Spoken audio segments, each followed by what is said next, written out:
LPS Kuthnathawktute chỉ bây ule tu na hian in som riat vel khuwa in chal Lamzawl kholai ka ding meka helai kho chunga hian Dawnfawh atam em mai chu chukat en kual don ani ngopa penga tangin helai hi kilometer kuwa ania sai tu le tangin dak khan ni o vel chok an tan to a konga than nuam em mai a ai Lamzawl hi kum likal ta vel khan kan tlo to a Dawnfawh Mizorama min ron mel siat tiep tu khuwa an ni Lamzawl kan soi ruwa chuan Dawnfawh mi thla alang reng tamaya achan chu an voi khatna tangkhan chol mi loin kumin hi akum rukum sari na ni towa Dawnfawh hi la boi pui tangat ngat maya an thar tam em reng maya chuan an Dawnfawh hi tui phal le tui luai kam vela an ching cheu a bu an seng vele khan thala thathum thali vel chungin Dawnfawh hi an boi pui thina an thana sa em thini kumin sang ni somni paruka hian quintal sang lit chuang thar anin beiseya chuan tuna hian a hlom pui zawk chu akal ral deuh vek to a April thate awang lai nia May voin ni sopali angai chuan an hukoi lam a hup pui kha chu aliam vek to ni chuan senglo tlente chu ala omanga kan kal tho dona tungela senglo ti te exam ya chuak ti te amun ma kan chu tlo chim dona chu ba ka chuan kata anon seng zong kha khuwa hian pek house ten neya community hall ate school ate art in ate sitting room ate khadel dul vek men boi pui da sai em maya a chung tam tak a hlom pui chu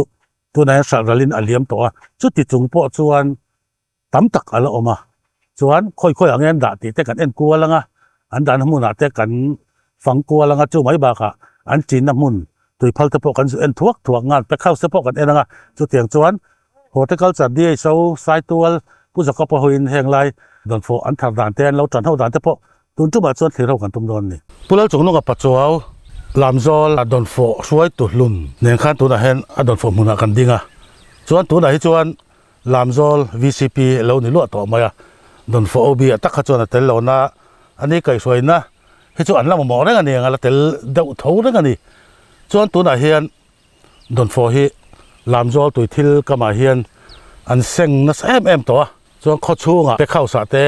hola te school ate khana rem an chop treu maya chuan anol pui atam pui zo kha chu aliam to ni Dawnfawh pa ngai ka da hen adum kan mutat maya chuan a eng chi kan mu boka chuan helama hian mazil chini kha kan mu boka eng ti ti heng thil dang lam deuh hi lo boi pui ngai ni ti kha puchunga heng kho ngai me silte nia angai maduri kha kan chin tlang pui kha nia mero chu mason don chuan ris lak te nga ya hei mazil hi kan han ti china kumin khuwa fu vak lawa hi be se ya phalawa chuan Dawnfawh po hi amaduri ngor lawa kha athar them a thado nem ti a kha e han ti chin kha thain ka se zau deuh mai ka ti china ka ti zau deuh ma amero chu khof fu lo kumin mi ron nang le kumin hi ruwa tui fur ruwa tui trau kan tia kha tlama ta thut maya e kan han ti tlai deuh hret box he hian mi ron nang ta du thu sa mang chu kan phalo hret don ani heng kan en chin bi ka chon mo lo tling tur chuan angai ngor lo deuh hei maduri po kan ching rei to a tin thlai ngai ngor hian a mun ngai ngor hi ngei lo chin nei thina chumi wang chona variety hrana hi maduri hi lo te chho ve seta i kan chin rei to wangin tenga thlak chhona na kan hisab deuh kha nia engeni kan an zel don kan la ti chin le zel thawang chu kumin hi chu i thutluk na siam nan chon a fu lo dewin ka ria kan okal ma sakhan greenhouse ka mulowa electric sui ka mulo bokani power te enting e ron lu greenhouse te lo nei tak wai lam department ne tho ho dan thum mi khongai min lo thil yeah department hi horticulture department ne hen kan tho ho na hi a tha khop maya he kan di chau phei chu arong kal renga i arong kal ngun khop me he lai mun chengker dewa kan mamo anga hi chu engkim hi min pe ani maya department hian drip min pe Dawnfawh ching zong hei tun a hen arong kal le turkar le ron fit tur oma hen ron fit chuan kan dong kim vek to dona drip pipe hi chuan tui zem hi min pe kim to don boka litar sing khat dong ang chi vela khan nita chuan he greenhouse hi subsidy in a then khi adona kan dona ni boka min pe boka greenhouse hi avain som ni le pathum vel ning ka ria ka hre sual lawang chu mo chuang chu hemi tui phal ruama hian miron peto boka horticulture hian chuan nia kan mamo engkim kan thlena hi chu miron ti sak deuh zel ani amero chu veile khata hian vai nan ron ti thei bik lawa department nen hian du thu sa mani mai kan tho ho na hi mo kan thar tam em awang hian anta khol na lama hi kan in dai hlei thei lawa tuna hian warehouse ang chelian lo ang chi ta kha ti kan han tuma kan an ruam man na kan han siam chho meka kan nei le mai thei tura ka in be se ani karen hi kan dila ma de ulek to tang khan kumlinga kal de to tang khan kan minister puya frauding liana minister kan han ya PNE minister paria clear na thok kan ni wang hian kan mamo na te kan thlena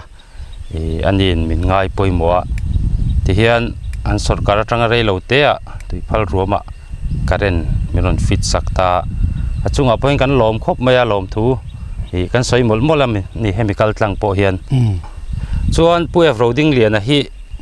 Dawnfawh hmuna hian miron tlo to boka khu kan kai leilon te po leilon thalo deuh mai kan neya ar moi to khung te po khu arong kalamin han zo puya atol program a khan Kuthnathawktute katlong ti khan aron ta kan mamole kan hroi du nanga chon he kan lo hruai kim theya lom ngain min kal sak veka kan lom khop mai a phuring ka hria kan minister po kan malak nan muwa pidor thi mon sangi ma min lak puina azara ni zain hlo na kan tiang khan Dawnfawh khur lai te kan ti boka pidor thi mon sangi te an chunga hen kan lom tak zet ani ha khotlang ang point lengteng constituency a khote ber ani helong chu tro khote ber o khote ber chuan development alwang lut na sa le maya tro luang lut na sa a khodang tan po kan thik om dewin ka ringa khotai ma kha chu sarkar he dan che mai jen ni Lamzawl chu thili kan ti tak tak ve thina kan ti lama hi khote in lungrual tham lek min ti thina dik khop maya kan bo to lam chu kan bo na ve thei khop maya etuna pot tung bi ka kha thei top kan han chuanga a khomal anga chuan a thar tam ron di kha kan tum tur ania chu kan mathlir ania chunga te chu kan malak na tun nai bi ka chuan ani tlang puin ani chu alo om le mai pon ta se ka ko hian tung mun te po ma kan en chho pa zel to ra ngai taila chon ni kuma khan exam ngai kuntal exam ngai thar ni kum khan ka thar tam lo dewa quintal zathum borvel kan tharing ka ria ke mani bikin mo kumin a hian hei a en chin hi ka ti zau talu tuka kumin po hen kan tla thale hret dona kumin zathum kan thlin lo hret ka ring a Dawnfawh amaduri bi ka hian mo Dawnfawh roi tu lu ni thin ba ka khotlang ho to pa beri ni boka Lamzawl chuan ti hian hei in on thar huk me chu ti ruwa chuan bar mala pa tanga lo lu tal kan dang thei lo hi in vei vem kan ve mo nia Lamzawl bi ka hi mala tu kan ni deuh zela kum tin hian Mizoram pum ang hian mai kan la lei thei lova Lamzawl hian kan ti thina minister ate kumin po khang kan tia minister kan bial tu khang kan thlena boi pui tur khan atia mirong kowa a ko po commerce khan mo soi ho turin chuan ai o te kan in tira barma hi dan pin ngot lei thei ni lo na hi om ve a an ma ni an ni chu February thlato patangin March thla chawa kan thar mi ma hian aron lut rui to a khami zuk dang tur khan mi pui demand asang thau sia kan thar china May thla April thla chan ve chaw tangin Mizoram kan thar tran ve ta hemi china hi chuan kan tia kan thlen thina za hi chu a har ani karinga amero chu nia kan du chu sarkar hian min hriat pui sela kan har satna la hi Burma nen India tanga ron lut nen tuna chuan ani to a Bangladesh antia hi dik chem ka hrelowa Bangladesh atanga India ron lut chaw Mizoram ron tlanga hi antia a theilo na dan kha ve thawa kan tharma chu kan tharma ni se kan tharchina sarkara kan thlena hi min ngai tu sakro kan ti china hi chuanin a sarkar ang hen ron riphat se thu te ron chu se har salo an hlawa atom im ngal duak zel sarkarin ทอมันในจนหมอมิโซรัมทาริจูอัธารลามาอัฟเรซาตุยเตงอ่ะตุยจอกที่ฮิจุกันเสียดานนี่บาร์มาฮีไปสัตว์แห่งนั้นในเล็ดละตาให้เฮียนอันนั้นตีเนียมเสร็จปนอันละหลอกเท่านี้จีนี่อังคารเล่ปอมเทียบาร์มาบีกับฮิโมอันนี้จุมาลายจังอ่ะ agriculture ที่น่าสามมาสอนมาสานเนี่ยการหันเอลพวักเรานี่แค่นี้การหันตีกลมไทยอายกลมเฮียนอันไปไทยละตันนี่แค่อาศัยจุอัน advance ละตา agriculture แค่นี้ปนอินเชียงอ่ะบาร์มาจังอ่ะดอนโฟจีนเทียมนั่นในเจ้ากันเนี่ยจีโปคิโลเมตรละจีโปคิโลเมตรจังอ่ะตีระลักลัวเอ็งกิมาขัดตีกันเนี่ยอะไรต่อให้ชวนกันอินติเชต้นเท่าไม่กันเสียกันรอนทาร์จิน่ะอันนี้ปะ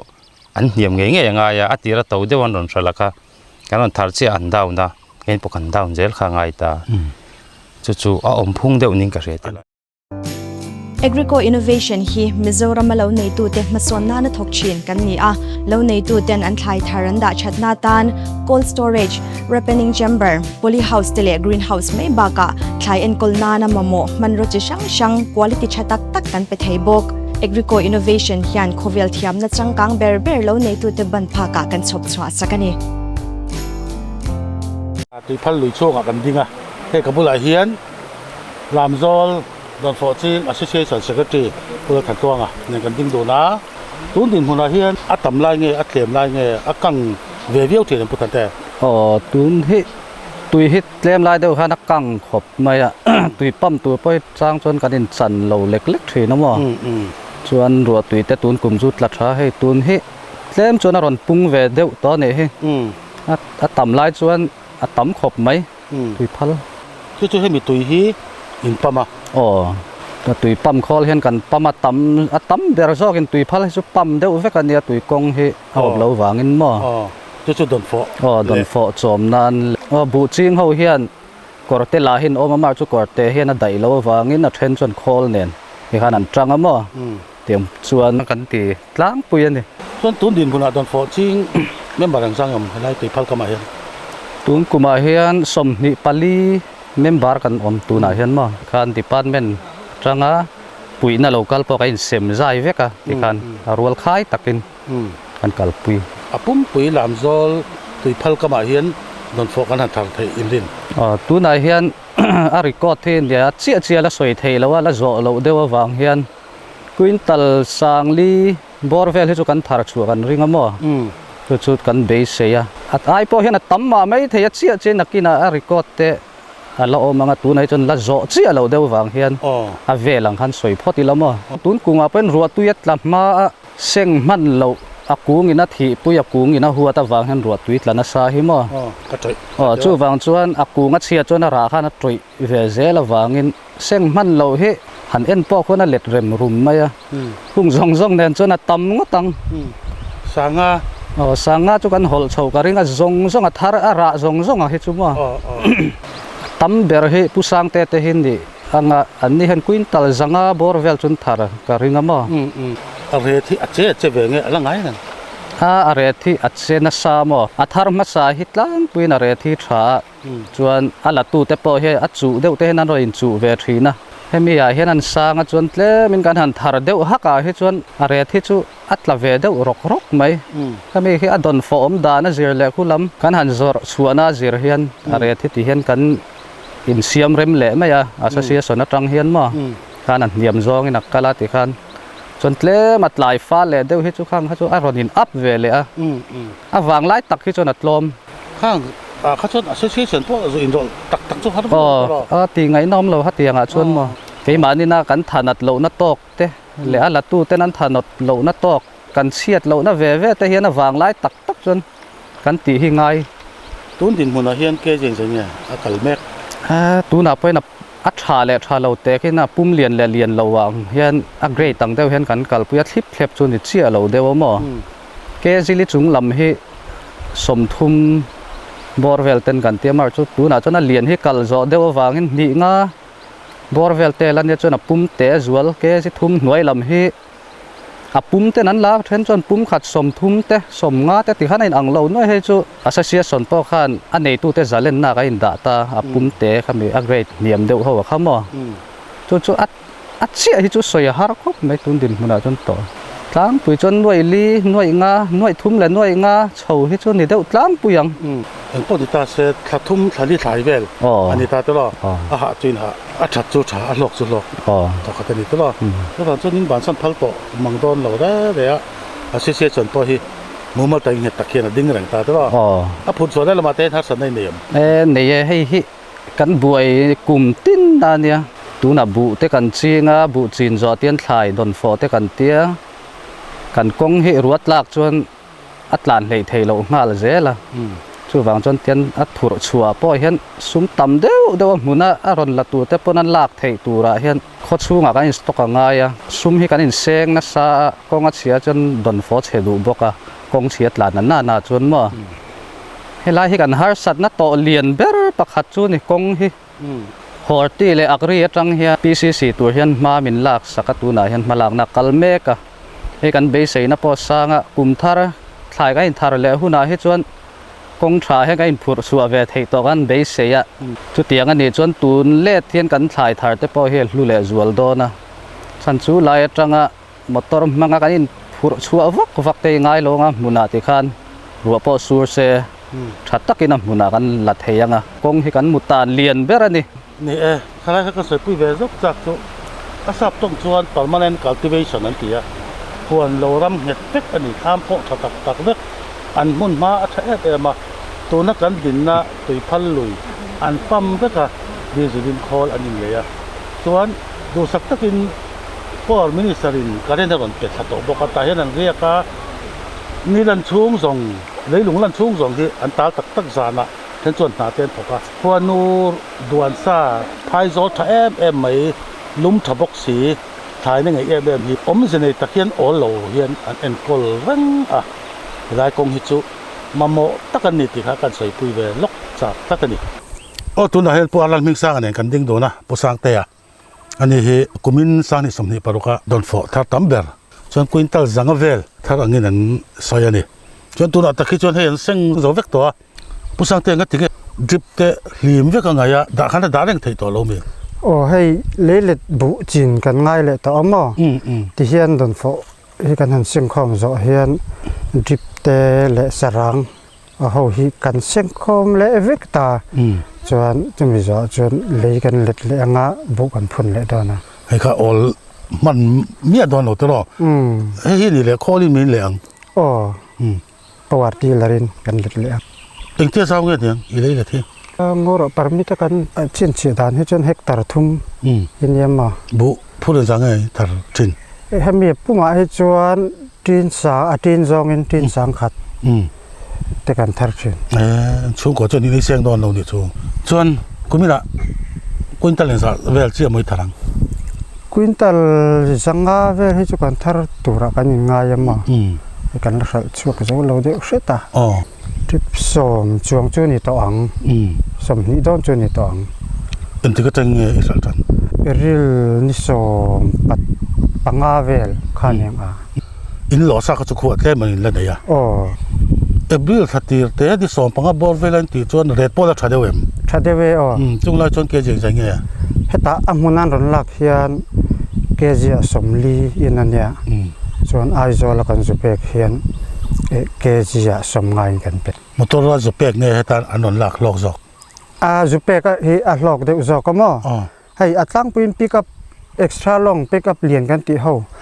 ang hian kan phur tlang pui ke ni chuan hemi khata hian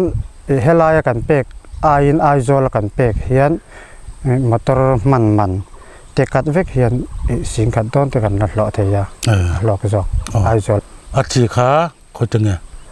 horti atang hian ngam za thi kan dong amo horti department atang hian chuan aba ka chu alo tam tham dewa wang hian kan cha ti ramo ke mani association chunga mi te phai lam mi kan cha ti ra helaya kan lo khul vele maya boy nal vela lo khop mai ani achan chu apeng tur po si bal te nga ya te lo kiti malching ne na in han tran thap hi chuanin om ziom de bem de ve a nim tur hei heng lai vela nim tur hi lo veng ve mo chuan lei hi ati hu rei boka ati a tha khop mai ara hi lian thei lawa tuya kham lo lu tuk chuan solar pamin heta lui atang hian ka pam choki khi lai khian e horti hoina tui jamin pek kilai tham saka khian ka honga ta tang khian drip tur hi ti hian kala thale ta ma lai mun hian don pho tumeng zangai boi pito kum nga velen yang a sang hi som ni le pan ni kunga tang khan kan ching tan ma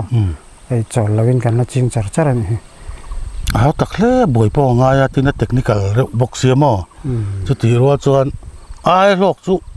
a om vak chuang se lo mi la ya tun din hmana chon don fo hi ala lok de uberin kan shema kan han chin to ho thina he chon mà rồi hey mo mi zo chu thil kai ti mu zela TV te kan han ti chua ka chan chon mo thì alo thei lo à thil than ni ka chuan mi pui kan mer se tir mi lo ting te kan pholang ka ngai box ya tun din mu na po hei se chi lam te bung tlang te phul len te ei ngo pa chu ti san nia he da chi pui lam te ka ti khai kang kai zela thara in rol ka chuan nong kha ve trep thi ni ya chan to te lo nè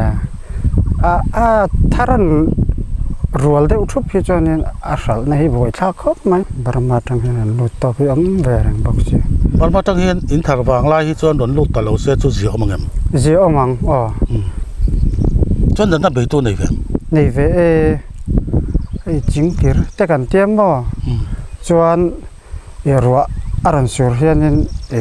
dam doye ve na ngai thina ven lo chuan ruwa sur tam chana puk puk thina mo ro bo tor kha chu du bi lo to chen ne thei tu hi chu tam ve khop mai kumin in la seng ma vel si khan real khan ta em mi zo lam hun sang a khan real khan a deng ve lo we elai chu kan van de ya real hi kan la tong lo ton pho kan chin a hian mo famak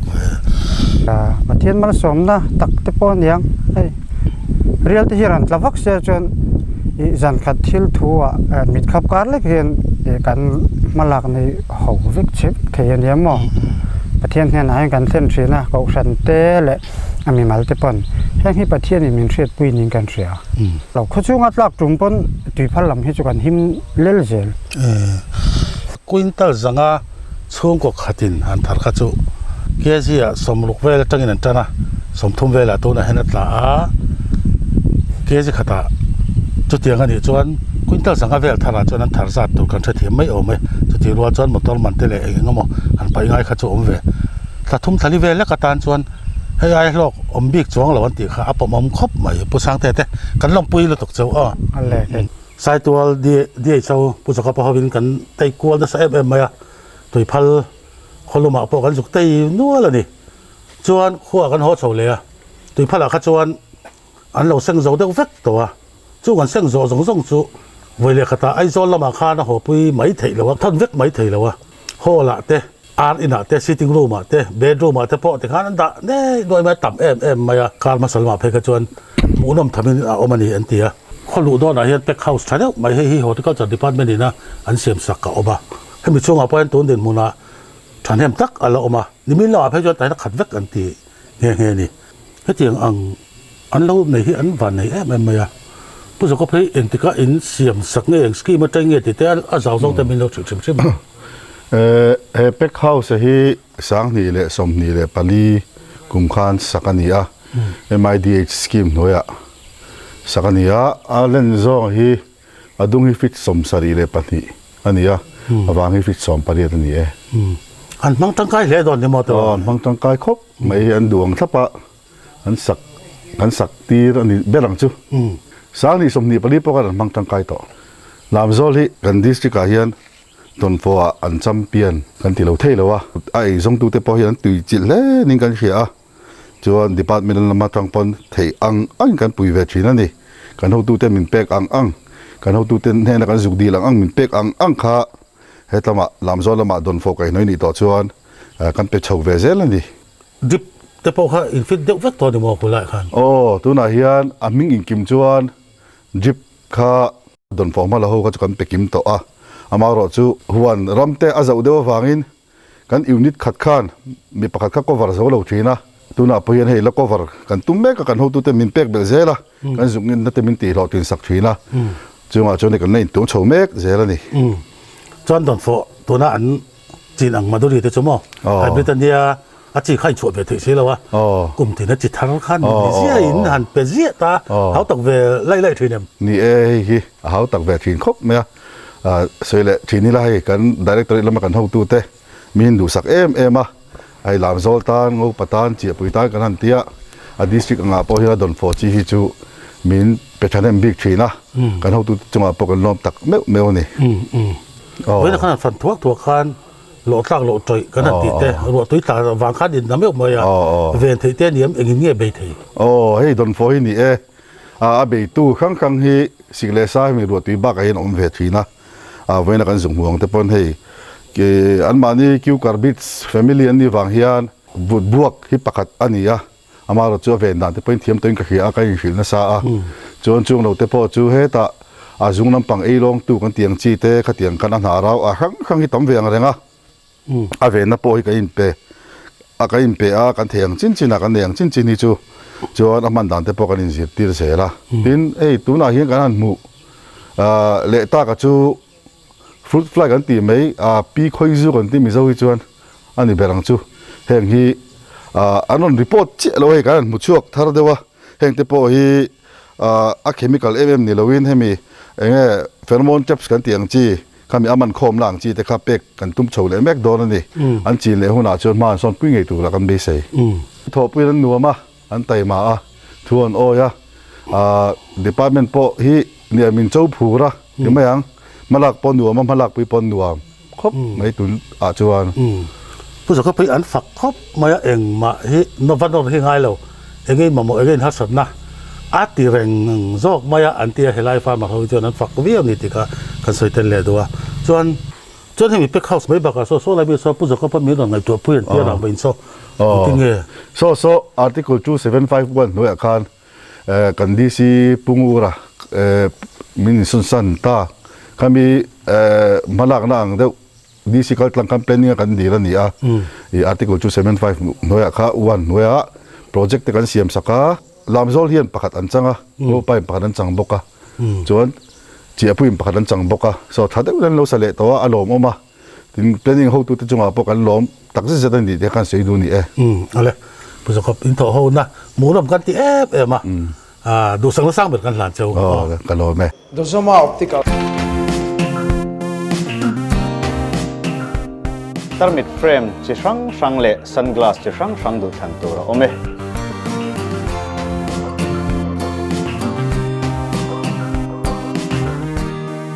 computer magin athoni mitan check thei reng contact lens power om lo lens solution po kan nei reng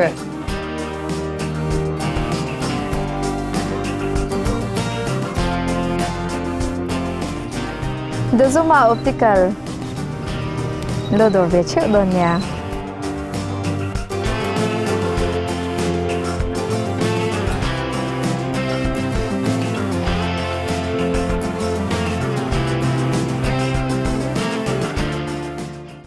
อันต่ำตักไล่ส่วนสวยตัวนี้เพิ่นมังอันทักรุ่มโลโมเนี่ยอันลูไฮทักอังเร่งขบไม่ให้ที่เห็นไล่เจ้าเห็นในบ็อกซี่เราด่าในมุนจังมีมัลอินเทอร์เน็ตที่ขันสการออฟฟิศรวกอังที่กันหัวที่ขันกันด่าโคมาสวยตัวตานส่วนอันลูไฮทักอังเร่งขบไม่มอเตอร์นี่เซ่Lamzawlละขัดเตียงผู้เสียงตัวมอเตอร์ข้าวมีก้อนสีเราหม้อคนตั้งมีแต่งอปัดเด้มุนช่างมีข้ามันง่ายง่ะใครรู้ใครท่าตอนตกตัวไหนเฮียนให้มีบ้าที่รอนลูเบลเลยตัวเราละอมเทง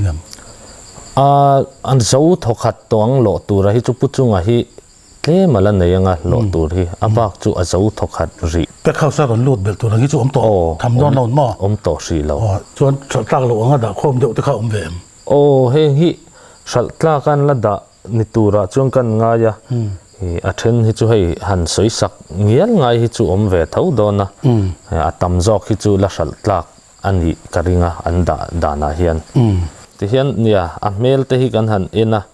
ตินเฮตียนกันหันกุกเวละอาเทนเตจูจวนอาเทนจูเฮตีหันเอ็นเฮียนอดูดุมอังเดาเตเฮียนเราอมตาขัดยังจีขัดจูสัตว์ละวิน rejekin kan da ta ke ma ni pon hi saltla ka khar chong te han pek tla ka khan kan ngai lova hi kan reject ta helai kho chunga te kan sema kan sem lo le ti khan adu duin nan la a vok chawa te khatiang khan kan ti dan tlang pui chu nia ni china reject kan e kha achia ala mang box si lawa thum em mai box ya rei lo te chatu ti na khatiang ang chia kha rei lo te a chiat mai thina wang hian ti khan kan da sanga soi tong bok khan a then chu an la a an lak lo le vok chawa te an la a chuan chuta an lak lo ho chu kan pai top mai in thar wang lai tak tak tui phala tanga na phut ho zung lai chuan hemi pek house he tiang ang hi la nei bel khai chak lum rum thina nga chak khop mai he mun hi kan lain dai lo lu tuka awang lai hian motor paruk ten ni khatan thiara pickup paruk ten chuti pon motor hi kan lain chan lo ani helai pek house te helai hian mun thuma da na kan nei ta amaro chu hei hian min dol zo lo lu tuka mun thuma thena mun khat po heta hian helai kan pek house le zau pui vela hian aleng lo ani Dawnfawh chu thian an liam deuh duak mai nga thil dang atan man tangkai na om them hei tia Dawnfawh te kan han seng zoa so thing te kan han chaw le hian khotlang in so thing stock nan te kan mang le ta elaya hian so thing te le khotlang ina in sakna bung ruang chi te po ada vada thei chuan an da me ya ti khan khotlang ina kan ma mo na nga pianga khang kan mang mai hei ta hian ru mai kan han lu tanga nula nu se ni LPS Kuthnathawktute tui thil kama ka interview to ai na thokna sa em mai kha ni ya thlam chak zong po man la nula ngai san om tak kha ni ani bok khai Dawnfawh nga pol lo ni le a hei pu te na puni thanga te na room bedroom lama hian ten lo khat ta dul mai ni hei hi an nu nung lam ani tem nu sen nu nung lam atte noi lam to he lam hi chunga afala lian tho ve a lian pol ke jeng zang e i thar kumin hena lian lutuk lawambo amai ro chu rual tlang ke ji som pakhat ke ji som ti velte ke ji riat ti chhovel hi tam ke ji ruk tem bo enti ka tengin seng tan kan seng chan hi Dawnfawh buai ha kan buai lut tuat tiang po a thla po ha ka lo so chiang che lo chu April thla vel ni chu bel khom pui lai vel ông tóm biết là sinh gió vét tóm mà kan seng zo to ke mani big chuan mo kan lo zo to ti ral na hi ing tin ya a boi thak em a boi thak ve tho commission te hen a then chun ron lam bo chuan a then chu thingtlang lama te hen kan phur kwala te hen kan zuar kwal ni zan lama po khan te ba do thoi khongin kal mol pheng lama te rul chom lam ve la mo kan kal in ba ti ral thayam kan tiral han ti a then chu khá xong chân lâu là về chuan kan mel sia ti a ti kan da ambo min lo zor sak chuan hi với là in liam pui le don ne tinge ni don pe hi akal na tur kan sia chuan ai zol lama te ken thak le tur man kan te mo motor in dap ne ka tu la kha iban ha rem ve chuan kumin na hian quintal za ve ngein thalang kumin he kan ching zau lu tuk lo mo kan ching nem lu tuk lo quintal za chuang chu niang a thok tu kha chu nang mai ni me te lo kan nu ne hian kan ni deuh me in ba han fak om rem tak chuan tu na hian kg exenge kha chong ne nei pe kg a som thum ten kan pe mo to na chuan khwa te an ron lak hi chuan mun danga te po som thum te chuan kan pe tho arem chan dana zerin mo ruwa sur char khana ngong chawem ngong ve thawe khang kha an ti chena salu tu ka tu na po kan nei tur ang hi kan nei lo ni chu an chena sa tho lai ve la mo amuna an chena salu tu ka te khau sa pola chek nual ta to lo la om nual ta ton din mun pen tam tak boi pui tham la om ni ti kha kan sei ve lok du ni Dawnfawh in noya te arena te bedroom te pe khau sa te mun sang khanan la da the thua awang lai phe chuan mu nam tham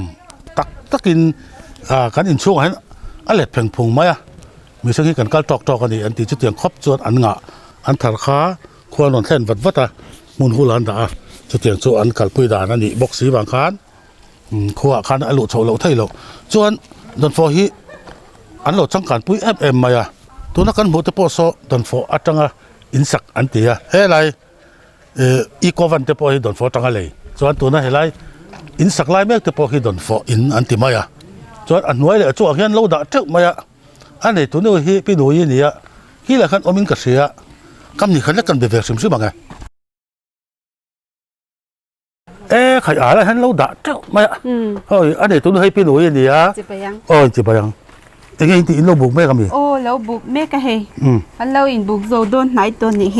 Thì ha cần buộc cái mal tê tê in mo. Cái gì khác cần giặc chưa? Cái gì rục, cái gì sợi chầu về mo. Cái gì ra thằng tiếng bor về chu ni kumin chu cần ta chu. Chuan in nuôi khana khát dul buộc à? In nuôi khát ta kí tilai. Forest quarter là kian cần đã trên buộc mo. Thế khai anh nông làm in gì mi? Cần mà thì lâu kumin hi mo. Thì lang pui chu anin sal zau ti to a ke ni hi kan la da dul me ni hi chuan in ti liam be chan to la ti liam lo mo khwa te na zir chuan in hei ti liam na tur chu om me tura kan ngai pathian zara mo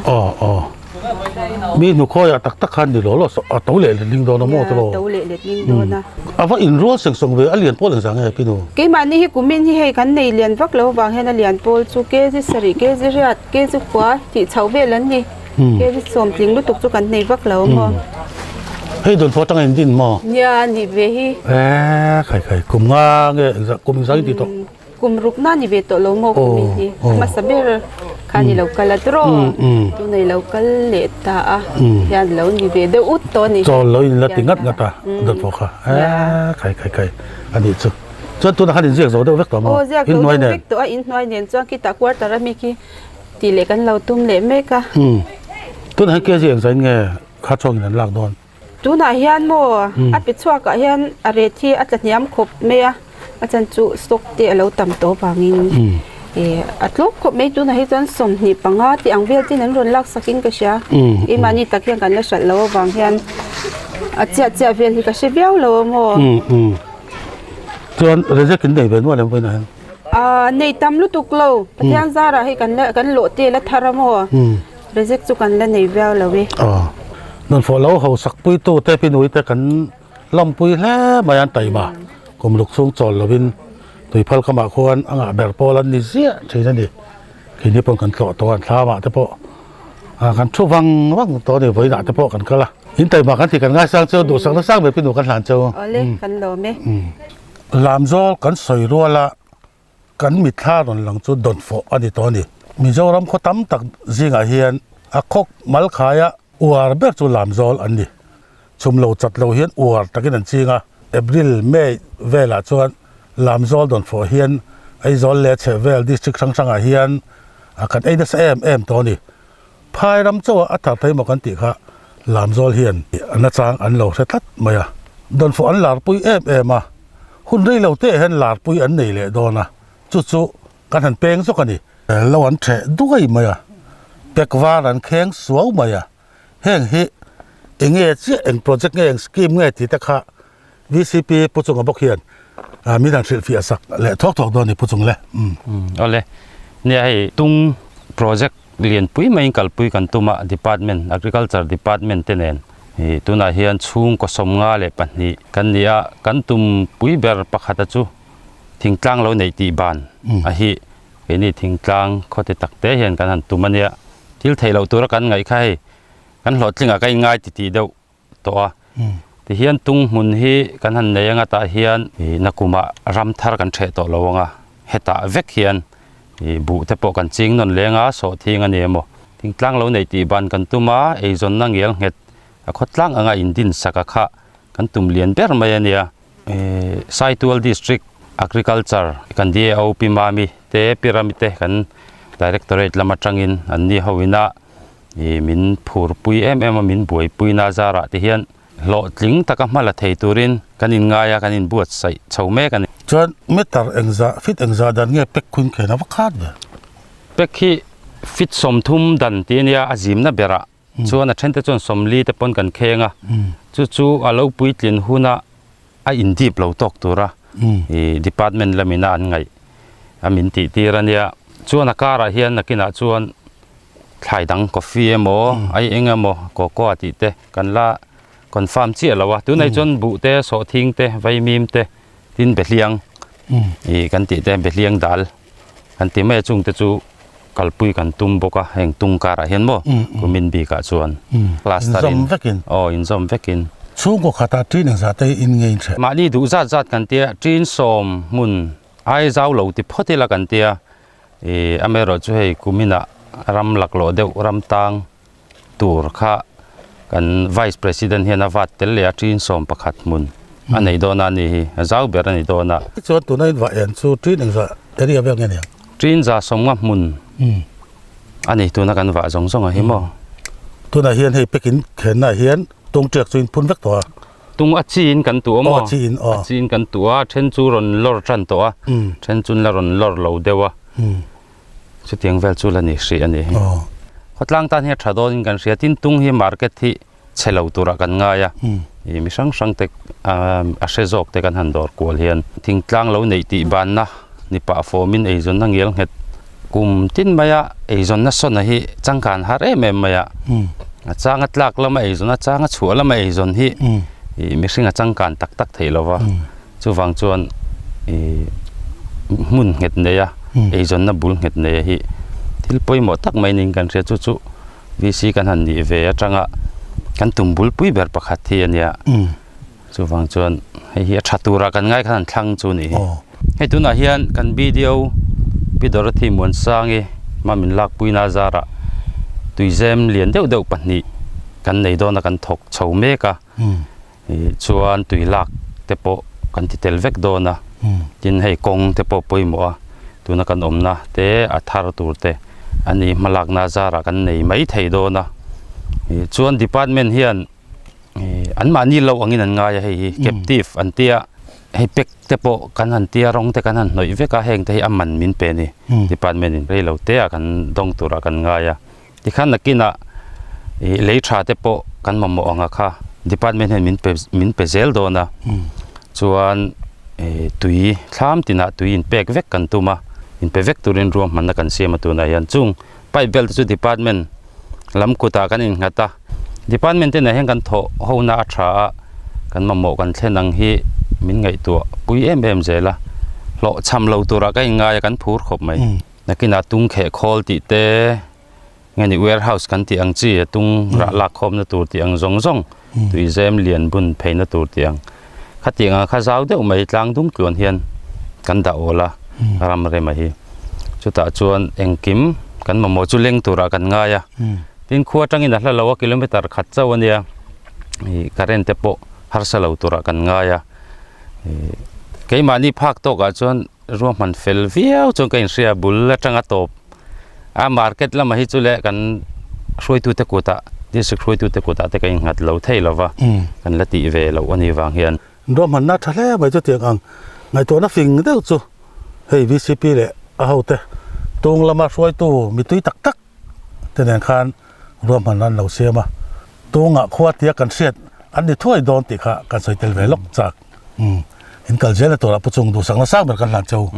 lo me cái ni po RC Koma VIP Taylor bara bazar te hi dor siam that angaya wangin thani thum chung vel chu electric van sakor puluya anin son ri loka customer lun zom tak tak te har sana nei chuan he phone number a hian kan phone mai don nia code suit puan than man tlom tak takin an thal chur chur boke